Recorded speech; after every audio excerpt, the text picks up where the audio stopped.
Let's take another look at the Schrodinger equation and think about the Schrodinger equation in terms of operators, which we've just talked about, and introducing the idea of eigenvalues and eigenvectors. So the time-independent Schrodinger equation, as we previously saw, it's a time-independent Schrodinger equation. We sort of justified that some constant h bar squared over 2m times negative times the second derivative with respect to position of the wave function plus the potential energy times that wave function is equal to the energy times that wave function. So this is what we saw as the time-dependent Schrodinger equation before. Now, this is a linear operator. And we know that this is a linear operator because we know that taking the second derivative of a wave function is a linear operator. And we've actually seen this operator. This is our Hamiltonian operator. The second derivative plus the potential both applied to our wave function. So we can express this as the Hamiltonian operating on our wave function returns the energy and our original wave function. Now, because this operator operating on our wave function returns our same wave function, or our wave, we call this an eigenvector. So we will be using psi's that are eigenvectors of our Hamiltonians, such that when we apply this Hamiltonian, it returns that same wave function.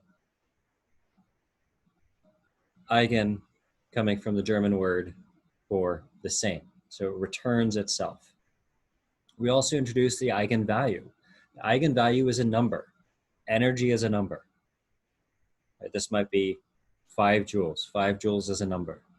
So because this returns a number when we apply our Hamiltonian, we call this an eigenvalue.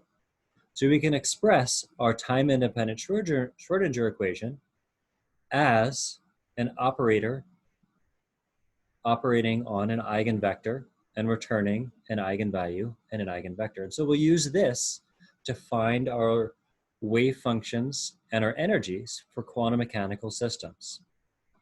Now I can just make a quick note on operators here and tie in some ideas from our last video. The Hamiltonian operator, right? This is the same as the kinetic energy operator. So Hamiltonian is kinetic energy plus potential energy, both operating on our wave function. So by logical extension, this portion must be our kinetic energy operator. So kinetic energy operator operating on our wave function is equal to minus h bar squared over 2m times the second derivative of our wave function. Now we can relate this to another wave function. We know, in general, kinetic energy is equal to, for a classical particle, 1/2 mv squared, 1/2 mass times velocity squared.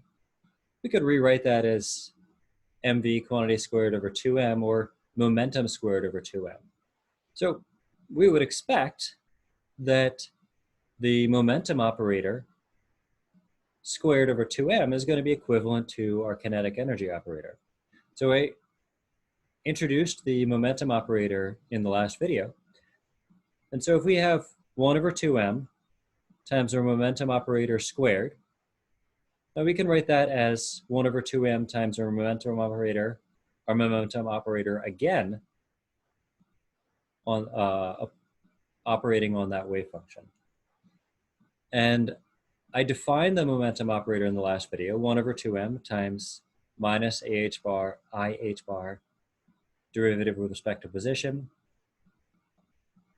Same operator again, applied to that wave function. If we simplify this, we return minus h bar squared over 2m, second derivative with respect to position, and our wave function. So this, again, our momentum squared over 2m gives us our kinetic energy operator, which is part of our Hamiltonian operator.